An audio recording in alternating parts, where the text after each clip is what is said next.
Welcome to a space where heartfelt stories meet the quiet hours of night, offering you soulful tales that gently guide your mind toward rest. Let these meaningful reflections on our shared humanity wrap around you like a warm blanket, helping you drift peacefully into sleep. I know many of you find comfort in these stories as you settle in for the night, so if you feel moved to, a quiet like and subscribe would mean the world to me, and feel free to share where you're listening from and what time you're drifting off to sleep. Rest easy now and let these words unfold. Story 1. The Weight of Flight. The kitchen window faces east, which means I catch the first light each morning as it spills across the counter where I work. 6 months, 2 weeks, and 3 days of mornings, and still my hands know exactly how to crease the paper, valley fold, mountain fold, the careful geometry of grief made manifest in wings that will never carry what I need them to carry. Today's airplane is fashioned from a page torn from The Little Prince, which seems fitting. Danny loved that book, loved the idea of a fox who needed taming, of a pilot lost in the desert who found something more precious than water. The paper feels heavier in my hands than usual, weighted with Saint-Exupéry's words about what is essential being invisible to the eye. I smooth the creases with my thumb, each fold a small prayer, a small rebellion against the physics of loss. The ritual began the day after the funeral, when I found one of Danny's paper airplanes wedged behind his bookshelf, a crude thing made from notebook paper, all crooked angles and childish hope. I'd held it until my fingers went numb, wondering how something so fragile could outlast the boy who made it. That night, I dreamed of paper wings carrying him somewhere I couldn't follow, and I woke knowing I had to build my own fleet. Sarah had watched me make the first airplane with the kind of careful attention she'd once reserved for my more concerning behaviors. The way I'd stopped eating dinner, the way I'd forgotten to shower for 3 days running, the way I'd taken to sitting in Danny's room for hours, arranging and rearranging his action figures as if the right configuration might summon him back. She'd said nothing about the paper airplane, but I'd felt her watching from the kitchen doorway as I'd stepped onto the back porch and let it fly. David, she'd said when I came back inside, my name falling from her lips like something she'd found on the ground and wasn't sure she should pick up. Maybe we should talk to someone. But I'd already found my someone, my something. The airplane had crashed into the hydrangeas, and I'd left it there like a small white flag of surrender. That night, I'd dreamed of Danny again, and when I woke, I'd known the airplane wasn't meant to fly away. It was meant to be made, over and over, each one a small act of remembering, a daily proof that love persists even when its object has been carried beyond the reach of paper wings. The first airplane I made flew exactly 7 feet before nosediving into the hydrangeas. The second made it to the fence. By the 10th, I'd remembered the aerodynamics lessons Danny and I had worked through together, the way he'd insisted on testing every modification, his 9-year-old certainty that the perfect fold existed somewhere between patience and imagination. The nose has to be just right, Dad, he'd said, his small fingers working with the precision of a surgeon. If it's too heavy, it crashes. If it's too light, it won't go anywhere. I'd thought he was talking about paper airplanes. Now, as I prepare for launch number 197, I wonder if I've become the kind of father who builds monuments to his own sorrow. The thought sits heavy in my chest as I step onto the back porch, the morning air still cool against my skin. The yard stretches before me, 23 feet to the fence, 37 to the oak tree where Danny used to swing, 41 to the shed where his bicycle still leans against the wall like a question mark. Sarah left on a Tuesday. She'd packed her things while I was at work, left a note on the kitchen counter weighted down with Danny's favorite coffee mug, the one with the cartoon airplane on it that he'd bought me for Father's Day 2 years ago. The note had been brief, efficient, like the grocery lists she used to write in her careful handwriting, I can't watch you disappear too. I love you, but I can't save you from this. The house is yours. I'll be at my sister's. I'd stood in the kitchen for an hour, holding the note and the coffee mug, trying to understand how grief could be both the thing that binds you to someone and the thing that drives them away. The house had felt different after that, not just empty, but hollow, like a bell that had lost its clapper. But the ritual had continued. Every morning, I'd wake to the east-facing window, fold a paper airplane from whatever book or magazine was at hand, and send it out into the world like a message in a bottle thrown into an ocean of air. The yard had become my chapel, the fence my altar, the oak tree my witness. I'd learned the way the wind moved through the space, how it caught the morning light and carried it like pollen from one corner to another. I'd learned that grief has its own weather patterns, its own seasons, its own way of settling into the landscape of a life until you can't remember what the view looked like before it arrived. I draw my arm back, feeling the familiar weight of paper and grief, and let fly. The airplane soars, catches an updraft, circles once, twice, and lands with unusual grace beside the garden gate. I'm about to turn back inside when I notice something wrong. The plane has opened slightly, revealing a slip of paper that wasn't there when I folded it. My heart performs a small, violent somersault. I walk toward the airplane as if approaching a sleeping animal, afraid to startle it into disappearing. The paper inside is different, not the cream-colored page from Saint-Exupéry, but something whiter, smaller. My hands shake as I unfold the plane completely, and there it is, a note, written in careful pencil in a hand I don't recognize. I watched you from my window. You fly one every morning. My son used to do that too. The words blur as I read them twice, 3 times, trying to make sense of what feels like a message from another dimension. I look around the yard, suddenly aware of how visible I must be from the houses that back up to ours. The Hendersons' place sits directly behind the oak tree, its second-story windows overlooking our fence. I've never paid much attention to who lives there. Danny used to wave at an elderly man who sometimes sat on their back porch, but I'd always been too busy to notice. My son used to do that too. The weight of those words settles in my chest like stones. Used to. Past tense. Another father, another empty space where a child should be. I stand there holding the note until the sun climbs high enough to make the paper seem to glow, and I realize I'm crying. Not the sharp, bitter tears of the first weeks, but something softer, more confused. The grief I've carried feels suddenly larger, less solitary. Someone else has watched the morning light break across an empty yard. Someone else has known the particular weight of silence that settles in a house when small feet stop running across the floors. The moral choice presents itself with startling clarity. I can pretend I never found the note, can return to my ritual of private mourning, can maintain the careful boundaries I've built around my loss. Or I can acknowledge that grief, like paper airplanes, sometimes travels farther than we expect. I fold the note carefully and slide it into my pocket, then pick up my airplane. The paper feels different now, not just mine, but part of something larger.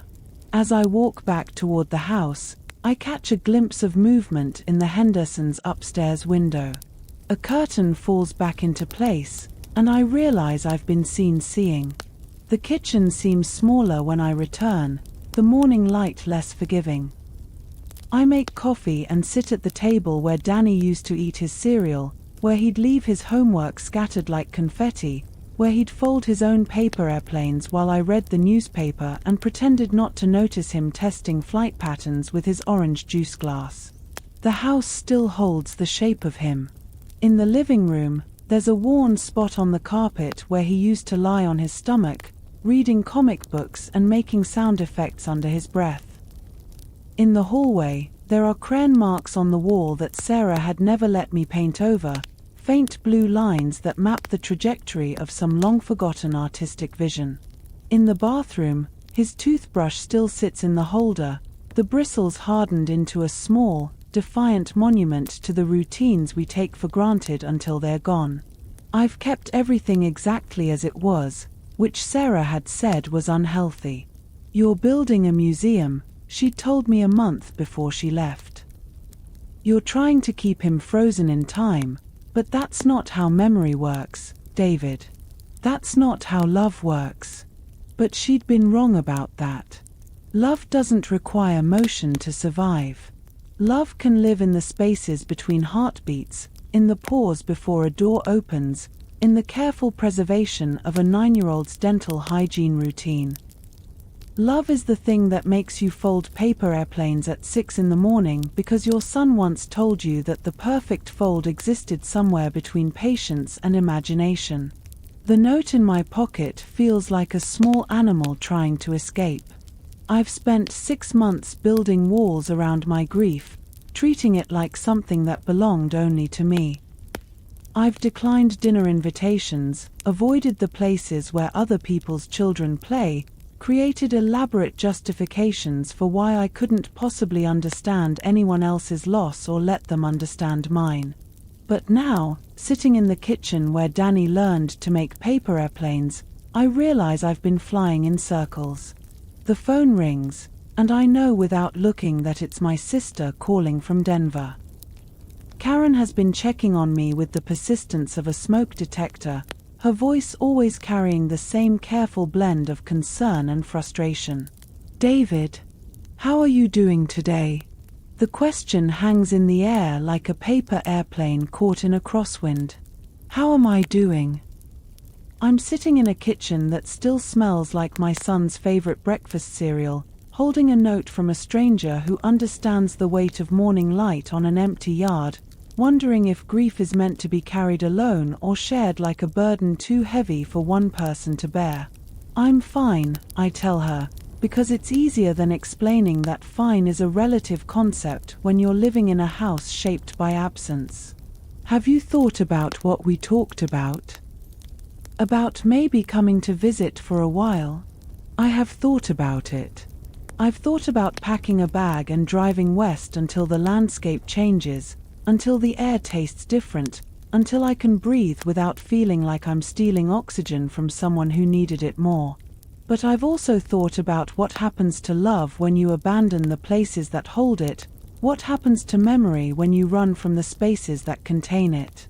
I can't leave, Karen. Not yet.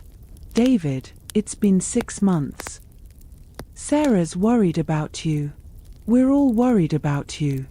Sarah's worried about me." The words land with a small, sharp pain, like stepping on a tack.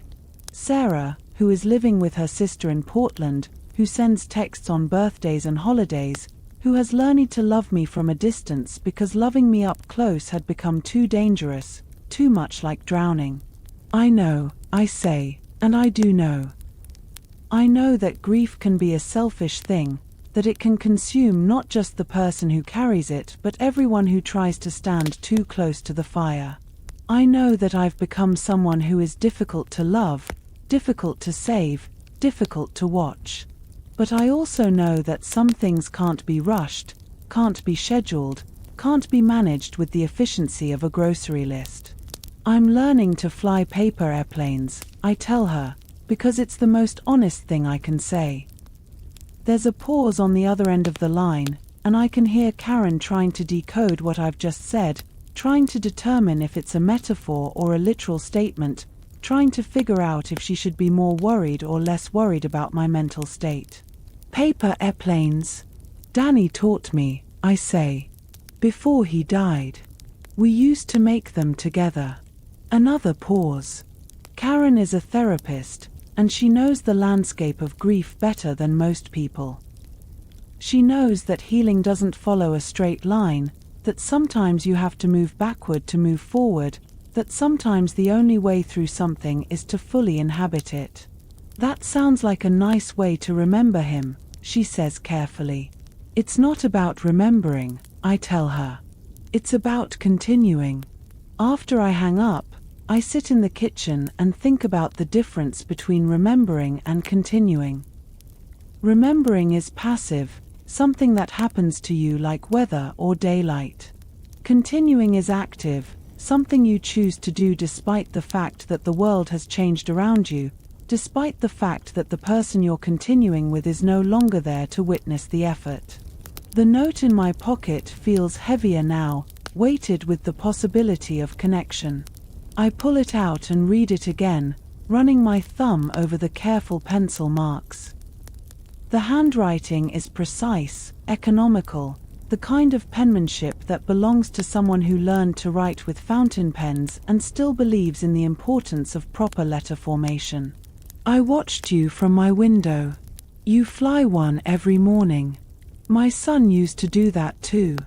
I try to imagine the person who wrote these words.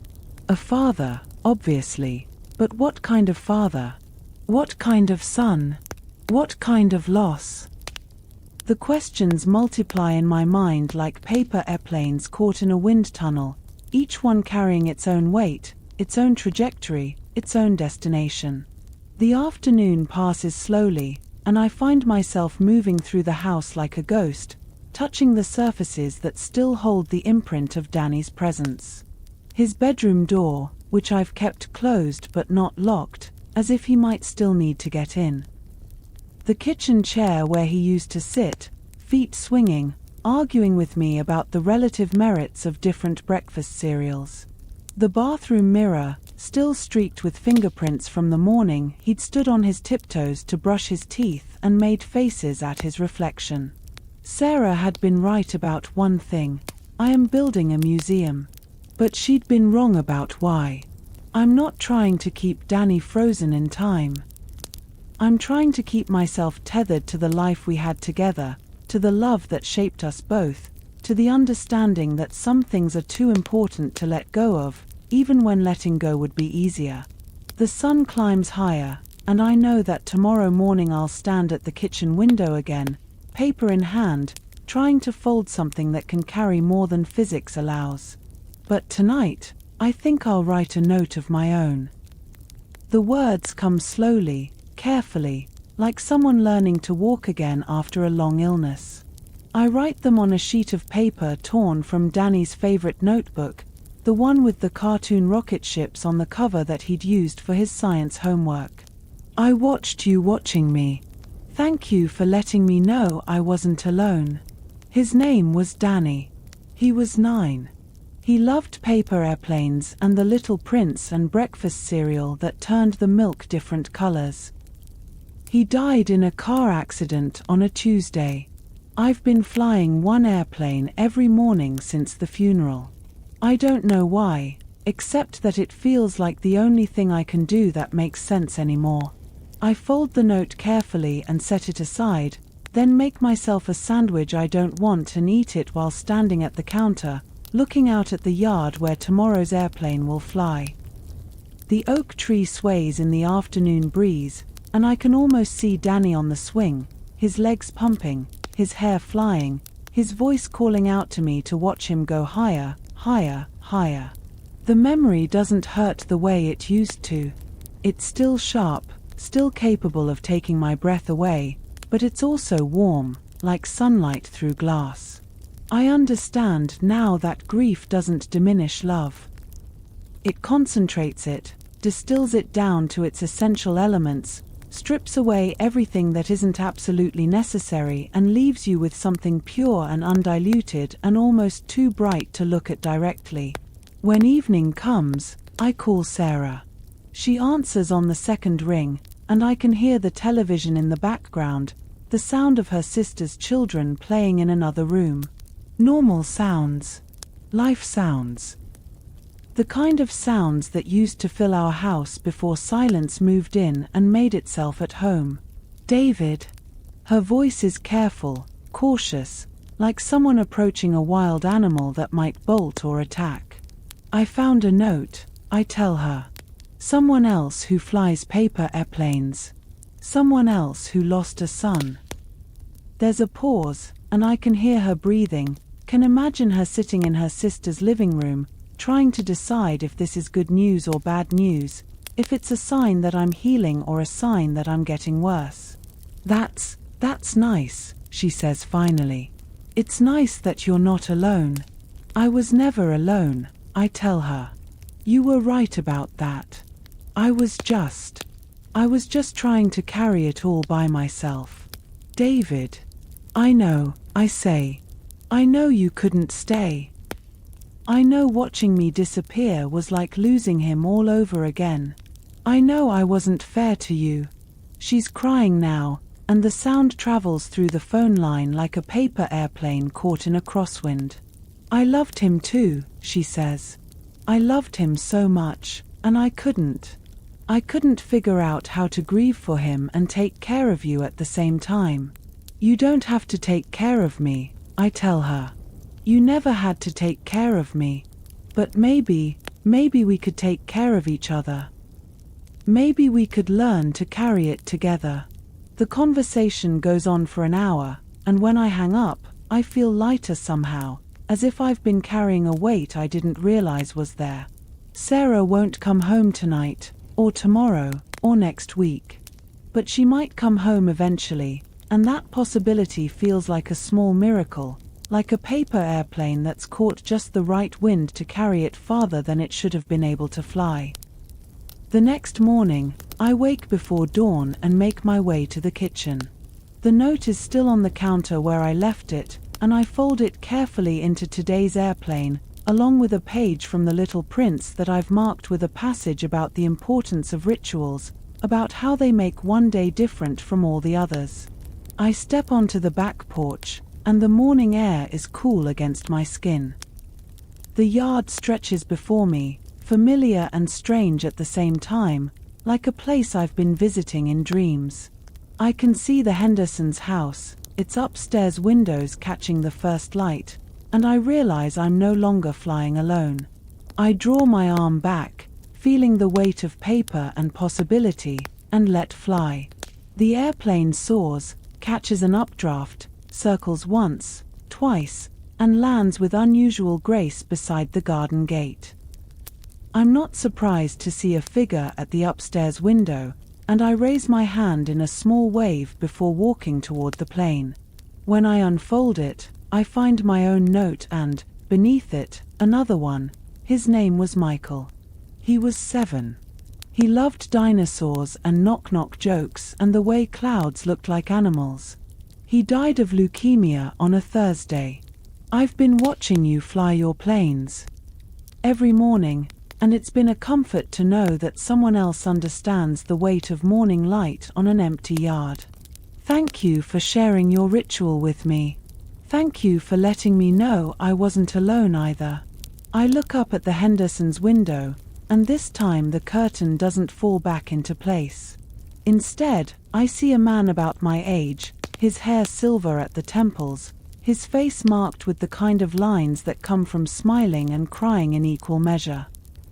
He raises his hand in greeting, and I wave back, two fathers separated by a fence and united by the understanding that some things can only be carried by more than one pair of hands. The morning light catches the edges of the paper in my hands, and I realize I'm holding more than just notes. I'm holding proof that connection can survive even the most devastating loss, that love can take new forms without diminishing, that sometimes the most important flights are the ones that bring us not escape, but company. Through the kitchen window, I can see the telephone, and I know that later today I'll call Sarah again. I'll tell her about the note, about the man in the window, about the possibility that grief doesn't have to be a solitary journey. I'll tell her about the difference between remembering and continuing, about the way love persists even when its object has been carried beyond the reach of paper wings. But first, I'll make coffee and sit at the table where Danny used to eat his cereal, where he'd fold his own paper airplanes while I read the newspaper and pretended not to notice him testing flight patterns with his orange juice glass. I'll plan tomorrow's airplane, consider what book to tear a page from, what message to fold into its wings. The ritual continues, but it's no longer just mine. It belongs to both of us now, the man in the window and the man in the yard, two fathers who have learned that some things can only be carried by more than one pair of hands, that some flights can only be completed when you have someone to watch them land. The sun climbs higher, and I fold the airplane carefully, holding both notes like small prayers. In the kitchen window, the morning light catches the edges of paper and possibility, and I realize I'm no longer flying alone. 6 months, 2 weeks, and 4 days of mornings, and today, for the first time, I'm building something that might actually fly where it needs to go. Not away from grief, but through it, toward the understanding that love doesn't require motion to survive, but it does require witness, does require the kind of connection that can span the space between two windows, 2 yards, 2 hearts that have learned to carry the weight of morning light on an empty world. The airplane sits on the kitchen counter, waiting for tomorrow's flight, and I know that when I launch it, I'll be sending more than folded paper into the world. I'll be sending the possibility that healing doesn't happen in isolation, that some bridges can only be built from both sides, that sometimes the most important thing you can do is stand at a window and watch someone else's small acts of love take flight. Through the window, I can see the fence that no longer marks a boundary, but a place where 2 sorrows have learned to speak the same language. And in that recognition, I find not the end of grief, but its transformation. From something that isolates to something that connects, from something that grounds us to something that, finally, teaches us to fly. The day unfolds like a paper airplane caught in a perfect wind, and I understand that I'm no longer building monuments to sorrow. I'm building bridges across the spaces that separate one grief from another, one father from another, one morning from the next. And for the first time in 6 months, 2 weeks, and 4 days, I believe that love might actually be stronger than loss, that connection might actually be more powerful than isolation, that tomorrow's airplane might carry us both a little bit closer to whatever it is that waits on the other side of grief. Story 2. The Keeper of Words. The woman who comes to see me on Thursdays has eyes like pewter rain, and she remembers everything I've forgotten. She sits in the vinyl chair beside my bed, her hands folded in her lap like prayer books, and speaks my words back to me as if they were scriptures she's been keeping safe in some cathedral of memory I can no longer visit. The light falls differently in October, she says, and I know those words, taste them on my tongue like communion wine. It slants through windows like a stranger's glance, familiar but changed, carrying news from a country we've never seen but somehow recognize. My name is Evelyn Thorne, and I am 87 years old, though the number feels borrowed from someone else's life. I live in room 314 of Meadowbrook Care Center, where the halls smell of industrial disinfectant and the particular sadness of lives being lived in smaller and smaller spaces. The woman who visits me is named Clara, though I suspect that's not her real name. She appears every Thursday at 2 o'clock, as regular as medicine, as necessary as breath. I don't remember writing the words she recites to me, but I remember the feeling of writing them, the way pen moved across paper like a prayer being answered, the way language could suddenly crystallize into something solid enough to hold. That was before the forgetting began, before my mind became a house with too many rooms and not enough light switches, before I moved to this place where the windows face a parking lot and the poetry happens only when Clara comes. Do you remember this one? She asks, and her voice has the quality of water running over stones. I wrote it down the day you first read it to me. October 15th, 1987. You were wearing a green sweater and drinking coffee from that blue mug with the chip on the handle. I don't remember the green sweater or the blue mug, but I remember the feeling of October, the way it arrives like a letter from a friend you thought you'd lost. Clara's memory is so precise it feels like archaeology, like she's carefully excavating the artifacts of a life I'm no longer sure I lived. Listen, she says, and closes her eyes as if the words are written on the inside of her eyelids. Rain arrives like forgiveness, washing the summer's sins from the gutters, carrying away the small cruelties of heat and drought. Children stand at windows, their breath fogging the glass, writing their names in the condensation like promises they're not old enough to keep. The words settle in my chest like birds returning to a nest they've always known. I can feel the truth of them, the way they move through my body like recognition, like coming home to a house you've lived in all your life but somehow forgotten how to find. Where did you learn those words? I ask, though I know the answer will be the same as always. From you, Clara says, and her smile is sad in the way that beautiful things are sad, the way sunset is sad because it reminds us that even the most glorious things must end. You taught them to me, but I don't remember teaching anyone anything. I don't remember Clara, though she's been coming here for 3 years according to the nurses. I don't remember the poems she recites, though they sound like my voice, like the person I was before I became this person who lives in a room with a view of the parking lot and counts the days by the changing of the bedsheets. The forgetting began slowly, like tide going out. First, I couldn't remember where I'd put my keys. Then I couldn't remember why I'd needed them. Then I couldn't remember having a car, having a house, having a life that required keys at all. The doctors have a name for it, a clinical term that sounds like a train station in a country you've never wanted to visit. But I prefer to think of it as a great unraveling, as if my life were a sweater that someone was pulling apart stitch by stitch, and I was powerless to stop the process. The poetry went last, which surprised me. I'd always thought words would be the final thing to leave, that language would be the last light burning in the house of my mind. But words are slippery things, and even the ones you've loved most can slip away like water through your fingers. I woke up one morning and couldn't remember a single line of my own work, couldn't remember the feeling of metaphor blooming in my chest like a flower opening, couldn't remember the way a perfect phrase could make your whole body hum like a tuning fork. That's when Clara appeared, as if the universe had sent her to be the keeper of everything I'd lost. Tell me about the morning you wrote Cartography of Sorrow, she says, and her voice is soft as worn cotton. You were sitting at your kitchen table, and there was snow on the ground, and you'd just gotten the letter from your sister Margaret about the cancer.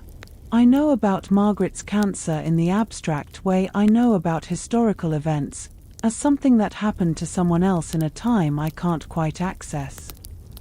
But when Clara mentions it, I feel a sudden sharp pain in my chest, like stepping on broken glass with bare feet. I don't remember Margaret, I say, though the name feels heavy in my mouth, weighted with importance I can't decipher. She was 3 years younger than you, Clara says, and her voice carries the patient tone of someone who's told this story many times. She lived in Vermont, had 2 children, taught high school English.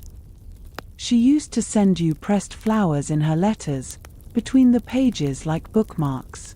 You kept them in a showbox in your closet. The image arrives unbidden, a showbox filled with brittle flowers, each one a small pressed prayer, a piece of beauty preserved against time. I can almost smell the dusty sweetness of them, the way they crumbled if you touched them too roughly. She died in winter, Clara continues, and I feel the weight of that loss settling in my chest like snow. February 14th, 1992.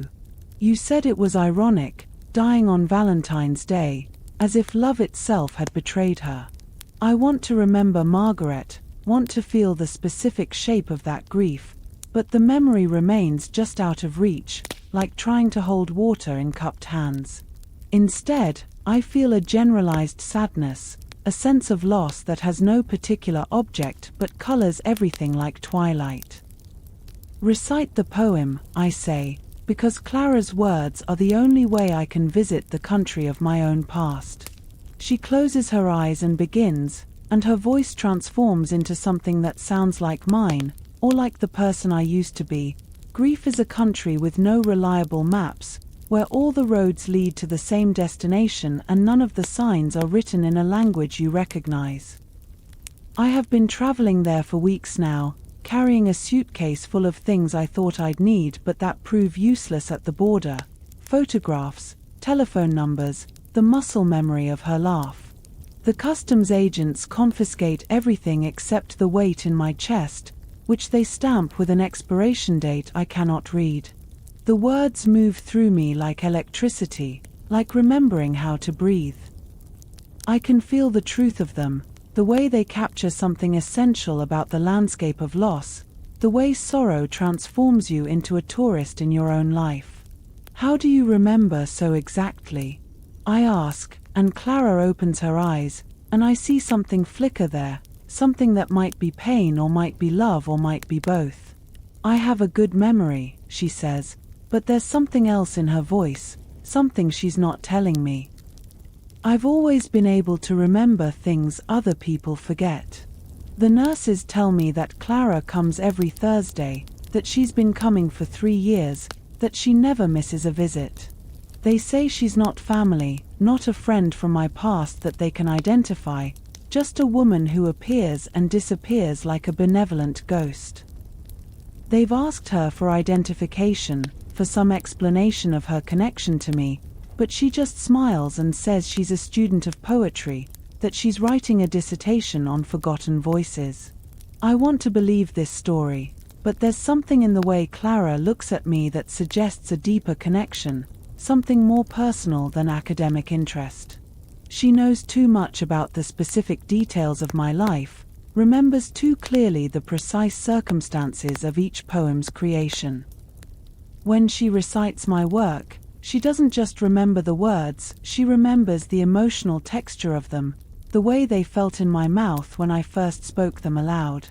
There's something I need to tell you, Clara says, and her voice is different now, heavier, like someone carrying a burden they're not sure they want to set down. About why I come here. About why I remember your poems. I feel a sudden chill, as if someone has opened a door to a room I don't want to enter. Part of me wants to tell her not to say whatever she's about to say, that some mysteries are better left unsolved, that the gift of her presence is enough without needing to understand its source.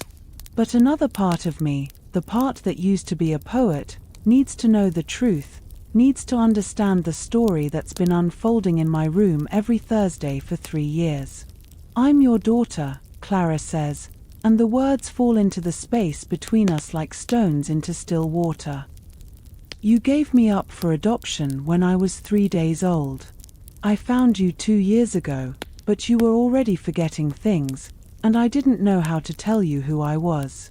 The revelation sits in my chest like a bird with a broken wing, fluttering and painful. I look at Clara's face, searching for resemblance, for some genetic echo that might confirm what she's telling me. Her eyes are the same grey as mine, and her hands move when she talks the way mine used to, as if she's conducting an invisible orchestra. I don't remember, I say, and the words taste like ash in my mouth. I know, Clara says, and her voice is gentle as rain on leaves. I know you don't remember, but I do. I remember everything you've forgotten, and I've been carrying it for both of us. The moral weight of this settles on me like a blanket I'm not sure I want to wear.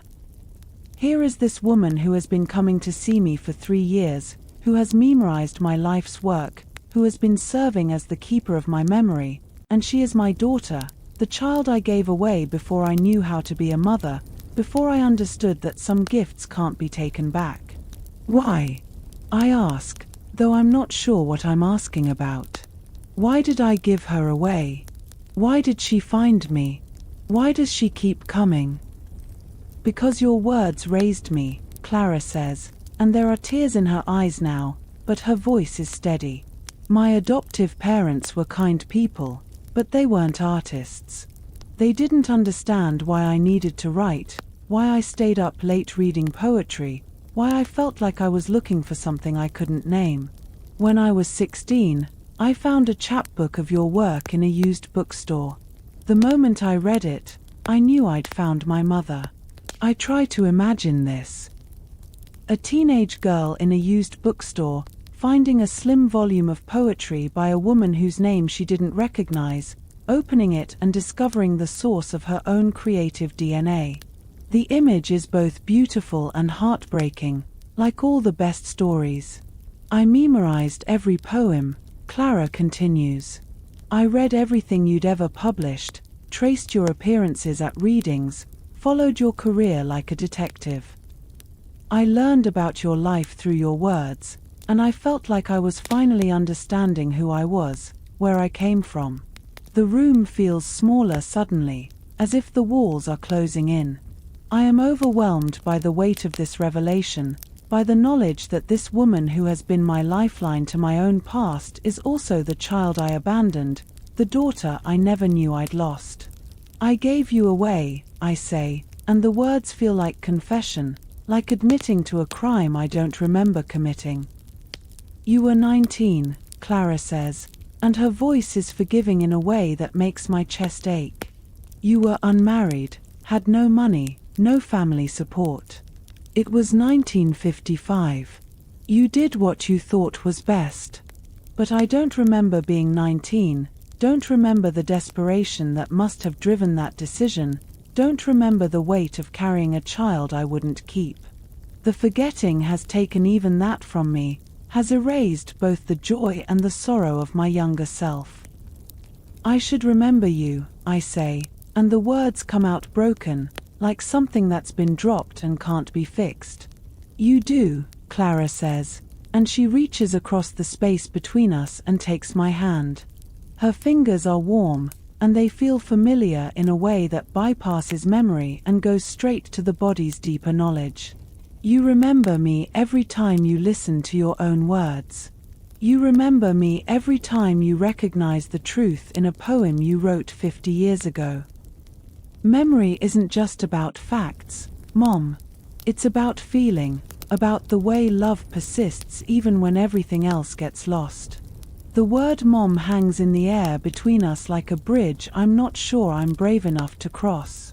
I have been motherless for so long, have thought of myself as a woman without children, without the particular kind of love that comes from raising another human being.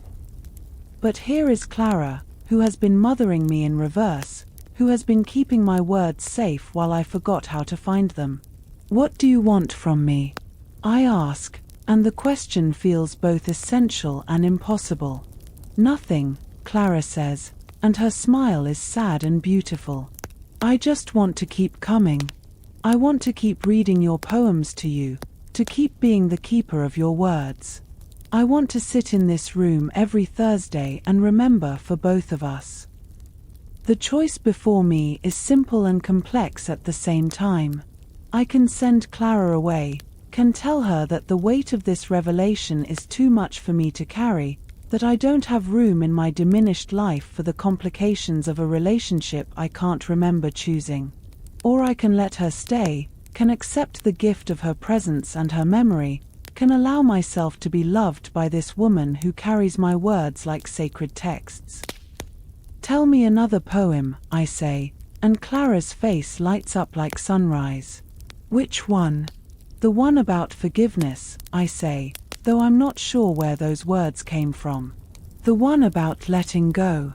Clara closes her eyes and begins to speak, and her voice carries the weight of all the Thursdays we've shared, all the words we've exchanged, all the love that has grown in the space between memory and forgetting.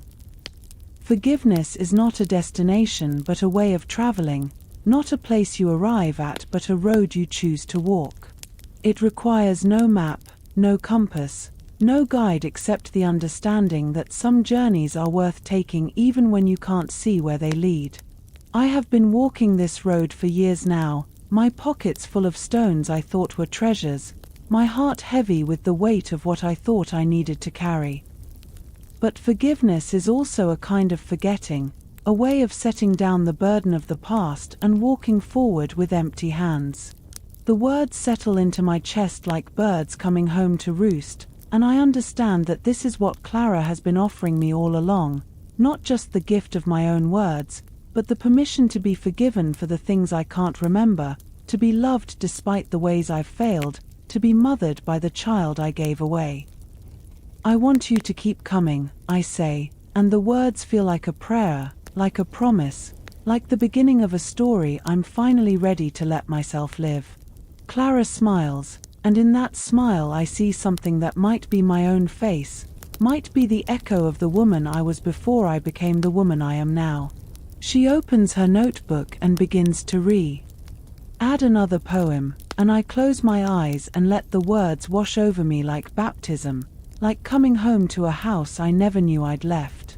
The afternoon light slants through the window, and I can hear the sound of cars in the parking lot, the distant voices of other residents, the particular hum of institutional life. But in this room, in this moment, there is only Clara's voice and my words, only the miracle of memory made manifest in the space between a mother and daughter who found each other after forgetting, who learned to love each other through the medium of poetry, who discovered that some connections are stronger than time, stronger than loss, stronger than the cruel mathematics of a mind that subtracts more than it adds. The light falls differently in October, Clara says, and I know those words, claim them, let them live in my chest like a secret I'm finally ready to share. It slants through windows like a stranger's glance, familiar but changed, carrying news from a country we've never seen but somehow recognize. Outside, the afternoon is fading into evening, and I know that Clara will leave soon, will disappear into her other life, will carry my words with her like a small flame cupped in her hands. But she will come back next Thursday, and the Thursday after that, and for as long as I have left, she will be the keeper of my words, the guardian of my memory, the daughter who found her way home through the labyrinth of language and love. The room grows quiet except for the sound of our breathing, and I understand that this is what salvation looks like. Not the dramatic gesture of rescue, but the quiet persistence of showing up, of remembering, of choosing to love even when love requires you to carry more than you thought you could bear. Thank you, I say, and the words feel inadequate for the weight of what I'm trying to express. Thank you, Clara says back, and her voice is full of all the things we can't say, all the years we've lost and found, all the love that has grown in the space between forgetting and remembering. The light continues to fall, and I let it carry us both toward whatever comes next, whatever Thursday brings, whatever words wait to be spoken in the small miracle of this room where a mother and daughter have learned to love each other through the medium of poetry, where memory lives not in the mind but in the heart, where forgiveness is not a destination but a way of traveling, a road we choose to walk together, one word at a time. Story 3: Grief Visible. I never asked to see the colors of sorrow. They came to me unbidden, like the first gray hairs or the ache in my knees when rain approaches, unwelcome gifts of a body that knows too much about the passage of time. But unlike those other markers of age, this peculiar sight has been with me since I was 7, when my grandmother Celeste died and the world suddenly bloomed with grief I hadn't known existed. Now, at 34, I sit in the pediatric oncology wing of St. Mary's Hospital, watching the spectrum of human devastation paint itself across the waiting room in shades no artist has ever named. The parents here wear their anguish like second skin, deep purples that pool around their shoulders, amber that flickers at their temples, silver threads that spiral from their fingertips like smoke. Only I can see it, and only because some cosmic joke decided that children should be the witnesses to the world's most private pain. The gift fades with adolescence, they say. I wouldn't know. Mine never left. Dr. Miranda Caulfield sits across from me, her white coat pristine despite the chaos of the ward. She's been my colleague for 3 years, my friend for 2, and for the past 6 months, she's been dying. The cancer moves through her like watercolors bleeding into wet paper, soft oranges and muted greens that shift and pulse with each breath. She doesn't know I can see it. She doesn't know that I've been watching her grief for her own life unfurl around her in patterns more beautiful than any sunset. "The Morrison boy," she says, consulting her tablet with the same steady focus she's always had. 8 years old. Leukemia. The treatment isn't working. I know the Morrison boy. I've seen him in the halls, his small frame casting no shadow of sorrow because children, bless them, live in the eternal present. It's his mother who carries the weight. Thick bands of indigo that wrap around her wrists like shackles, and his father whose grief manifests as tiny golden sparks that fall from his eyes when he thinks no one is looking. "You want me to tell them," I say. "It's not a question." Miranda nods. "You're better at this than I am. You always have been." She's wrong, of course. I'm not better at delivering devastating news because I have some special gift for compassion. I'm better at it because I can see the exact moment when hope dies, can watch it drain from a person's aura like color bleeding from a photograph. I know precisely when to stop talking, when to offer a tissue, when to simply sit in silence and let the grief take its natural shape. The Morrison family waits in room 7, a space I know intimately. Beige walls, 2 uncomfortable chairs, a box of tissues on a table that's been worn smooth by countless hands. Mrs. Morrison sits with her back straight, her indigo bands pulsing in steady rhythm. Mr. Morrison paces, his golden sparks falling faster now, like rain before a storm. Between them, their son Riley plays with a toy dinosaur, oblivious to the weight of what's coming. "Mr. and Mrs. Morrison," I begin, taking the seat across from them. "I'm Dr. Thorne. I've been working with Dr. Caulfield on Riley's case." The moment I say her name, Miranda's name, something shifts. Mrs. Morrison's indigo deepens, and I realize she's been watching Miranda too, not with my supernatural sight but with the keen intuition of a mother who knows what loss looks like. She's seen Miranda growing thinner, seen the way she sometimes pauses mid-sentence as if listening to something only she can hear. "The doctor's sick too, isn't she?" Mrs. Morrison asks. The question hangs in the air like dust motes in sunlight.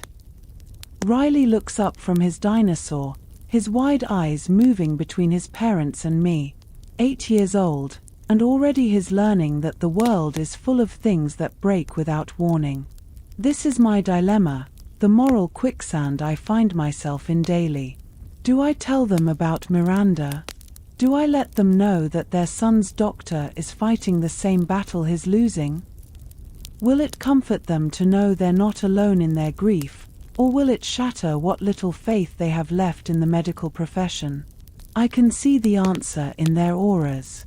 Mrs. Morrison's indigo is shot through with silver now, hope mixed with sorrow, the particular color of someone who needs to believe that understanding suffering might somehow make it bearable. Mr. Morrison's golden sparks have stilled, and in their place, a soft green glow surrounds his hands. The color of someone reaching out, ready to comfort rather than be comforted. "Yes," I say. "She is." The truth settles over the room like snow. Riley abandons his dinosaur and climbs into his mother's lap, his small hands instinctively finding the places where her grief is strongest. Children may not be able to see the colors of sorrow, but they feel them in ways adults have forgotten how to access. "Will she get better?" Riley asks, and I realize he's not asking about Miranda. He's asking about himself, using her story as a mirror for his own. Mrs. Morrison's indigo flares brighter, and I see the exact moment she understands that her son knows. Has always known. The golden sparks around Mr. Morrison's hands begin to move again, but differently now, not falling like rain but rising like embers, carrying something upward instead of down. I don't know, I tell Riley, because honesty is the only gift I have left to give. But I know she's not giving up. And neither are we. It's a lie, of course. We are giving up. We gave up 2 weeks ago when the latest scans showed the cancer had spread to Riley's brain. We gave up when Miranda asked me to be the one to tell them because she couldn't bear to watch another child die knowing she would soon follow. We gave up the moment we became doctors and learned that our hands, for all their skill and training, are still just human hands, still ultimately powerless against the vast machinery of loss. But the lie is also a truth. We're not giving up in the way that matters most, we're not abandoning them to face this alone. We're not turning away from the weight of what they're carrying. We're not pretending that grief is something that can be fixed or cured or reasoned away. Mrs. Morrison's indigo has shifted again, taking on deeper blues and purples, the colors of acceptance, of a love so fierce it can stare directly at loss without flinching. Mr. Morrison's golden sparks have become a steady aureole around his head, no longer falling but suspended, held in place by something stronger than gravity. Can we see her? Mrs. Morrison asks. Dr. Caulfield. I think of Miranda in her office, surrounded by her own grief made visible, working through patient files with the methodical precision of someone who knows her time is measured in weeks rather than years. I think of the way her orange and green aura has been shifting lately, taking on darker hues that speak of nights spent awake, of conversations with family members who live too far away, of decisions about what to do with a lifetime's worth of memories when the lifetime is ending. She's not supposed to be seeing patients anymore, I say. But I think she'd want to see you. Riley slides off his mother's lap and takes my hand. His small fingers are warm and sticky from the candy he's been eating, and I'm struck by how solid he feels, how present. For all the grief that surrounds him, he remains stubbornly, miraculously here. Will you come with us? He asks. The question is simple, but it cuts through everything I've been trying to understand about my place in this endless parade of loss. I've spent years watching grief from a distance, cataloging its colors and patterns like a scientist studying phenomena I can observe but never quite touch. I've made myself useful by being the one who can see what others cannot, who can read the hidden language of sorrow and translate it into something approaching comfort. But Riley isn't asking for my supernatural sight. He's asking for my presence. He's asking me to stop being the observer and become, instead, a participant in the messy, beautiful, terrible business of being human in a world that breaks our hearts with casual regularity. Miranda's office is 3 floors up, and by the time we reach it, I can see the way her grief has changed. The orange and green have deepened into something approaching rust, the color of leaves just before they fall. She looks up when we enter, and I watch her face cycle through surprise, understanding, and something that might be relief. Riley, she says, and her voice carries the same warmth it always has, despite everything. I was hoping I'd see you again. He runs to her, and she catches him in a hug that makes her aura flare brighter for a moment before settling back into its muted tones. Mrs. Morrison and Mr. Morrison follow more slowly, their own grief colors shifting as they take in the sight of their son's doctor, this woman who has become so much more than a medical professional to them. You're sick like me, Riley says, and it's not a question. Yes, Miranda says. I am. Are you scared? The question hangs in the air, and I can see Miranda's aura responding to it, the colors deepening, shifting, becoming more complex. She's quiet for a long moment, and I realize that Riley has asked her something no adult has dared to voice. Yes, she says finally. I'm scared. But I'm also grateful. For what? For getting to meet families like yours. For getting to be a doctor. forgetting to see how brave people can be when they have to be. Riley considers this, his small face serious. Then he reaches into his pocket and pulls out his toy dinosaur, the one he was playing with in the waiting room. It's a small thing, green plastic worn smooth by countless hours of handling, but when he places it in Miranda's hands, her aura shifts again, the rust colors lightening, becoming shot through with gold. "You can keep him," he says. "His name is Rex. He's not scared of anything." Mrs. Morrison's indigo has become something approaching violet now, the color of gratitude mixed with sorrow. Mr. Morrison's golden sparks have settled into a warm glow around his shoulders, and I realize I'm seeing something I've never witnessed before, grief that's been transformed not by being cured or fixed, but by being shared. Miranda looks down at the small dinosaur in her hands, and for the first time since I've known her, I see her aura flicker with something that might be peace. The orange and green are still there, but they're softer now, more muted, like watercolors that have been gently blended rather than allowed to bleed chaotically across the page. "Thank you," she says to Riley. "I'll take good care of him." We stay in her office for another hour, talking about everything and nothing. Riley tells Miranda about his favorite movies, his collection of rocks, his dog Buster who can shake hands and roll over. She tells him about her garden, about the tomatoes she won't be around to harvest, about the way sunsets look different when you know they're numbered. The Morrisons tell her about their older daughter, away at college, who's planning to become a doctor herself. They tell her about the way Riley insisted on bringing cookies to the nurse's station last week, about how he's teaching other kids in the ward to play chess, about the fund they're starting in his name to help other families navigate the impossible mathematics of childhood cancer. I watch their auras shift and blend, creating patterns I've never seen before. Mrs. Morrison's indigo has threads of Miranda's green running through it now, while Mr. Morrison's gold has taken on some of Riley's pure, uncomplicated brightness. Miranda's rust has lightened to something approaching amber, and I realize I'm witnessing a kind of alchemy, the transformation of individual grief into something collective, something that can be shared and therefore made bearable. When we finally leave, Riley hugs Miranda goodbye with the unself-conscious affection of a child who hasn't yet learned that some goodbyes are final. Mrs. Morrison kisses her cheek, and Mr. Morrison shakes her hand with the gravity of someone who knows he's saying farewell to a friend. "Thank you," Mrs. Morrison whispers, "for everything." Miranda nods, her eyes bright with unshed tears. "Thank you," she says back, "for letting me be part of this." Later, after the Morrisons have gone home and the hospital has settled into its evening rhythm, I find myself back in Miranda's office.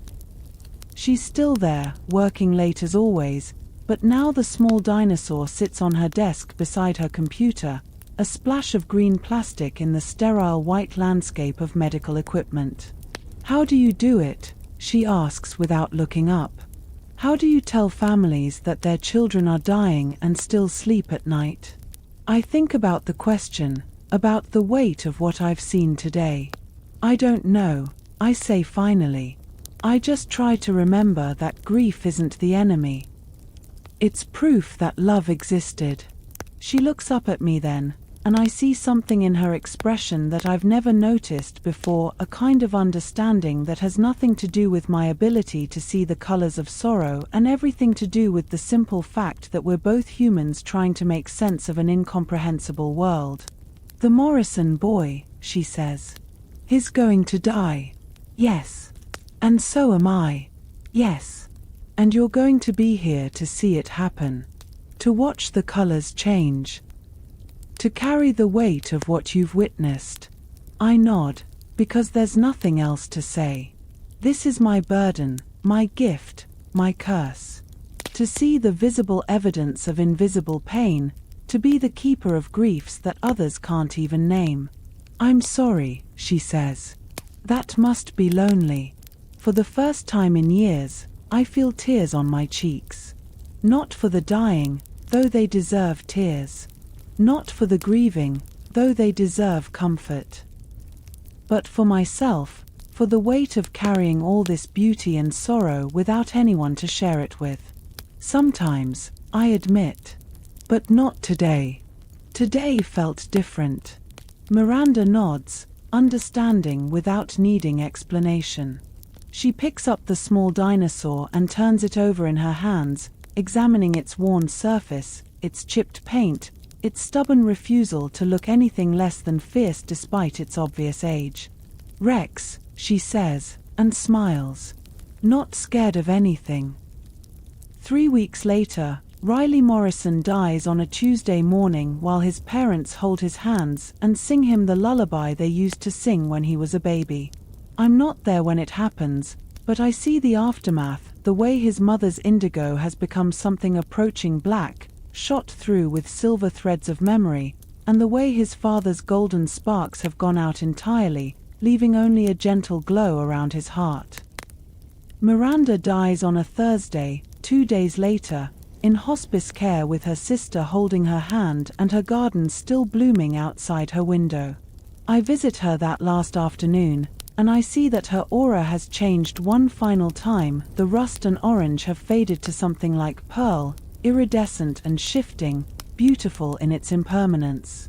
The small dinosaur sits on her nightstand, and when I pick it up, I can feel the weight of all the hands that have held it. Riley's small fingers, Miranda's gentle grip, the countless touches that have worn it smooth. It's not much, this piece of green plastic, but it's proof that connection is possible even in the face of loss, that love can be passed from one person to another like a torch in darkness. I keep Rex on my desk now, a reminder that grief is not the absence of love but its most faithful companion.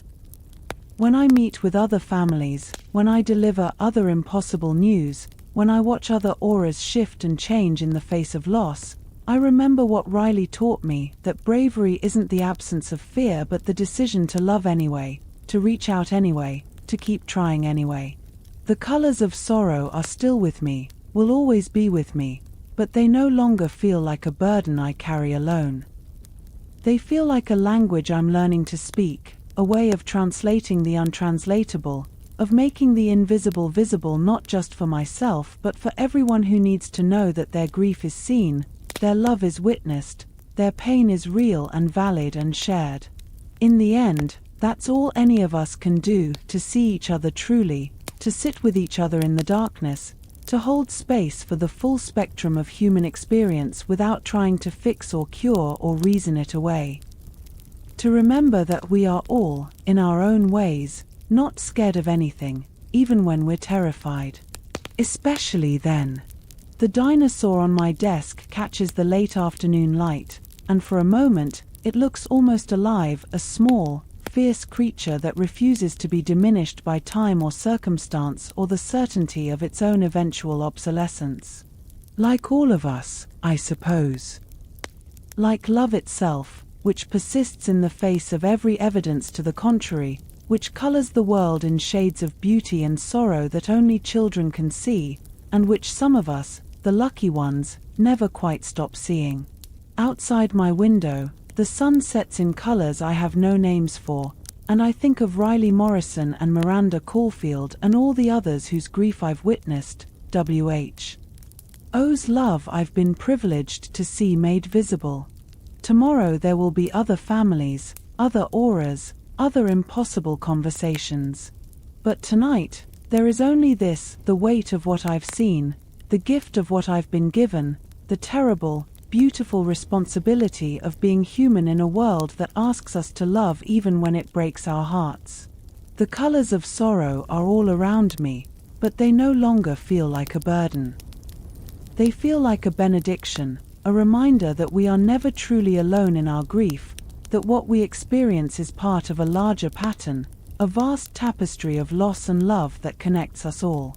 And in that connection, in that shared understanding, there is something approaching grace, not the absence of pain, but the presence of meaning, not the promise of healing, but the certainty of being seen. I pick up Rex and hold him up to the light, watching the way the sunset illuminates his small, determined face. Not scared of anything, I think, and for the first time in years, I believe it might be true, not because we have no reason to be afraid, but because we have every reason to be brave, to love, to keep seeing and being seen, to trust that our grief is not the end of the story but the beginning of something larger than ourselves. The colors of sorrow dance around me like aurora borealis, and I am no longer afraid of what they might reveal. I am grateful for what they have shown me, for the privilege of witnessing the full spectrum of human experience, for the reminder that love and loss are not opposites but partners in the great dance of existence. And in that dance, in that eternal rhythm of holding on and letting go, I find something I had thought was lost forever. Hope, not for an end to grief, but for the courage to keep grieving, to keep loving, to keep seeing the invisible made visible, one heartbreak at a time.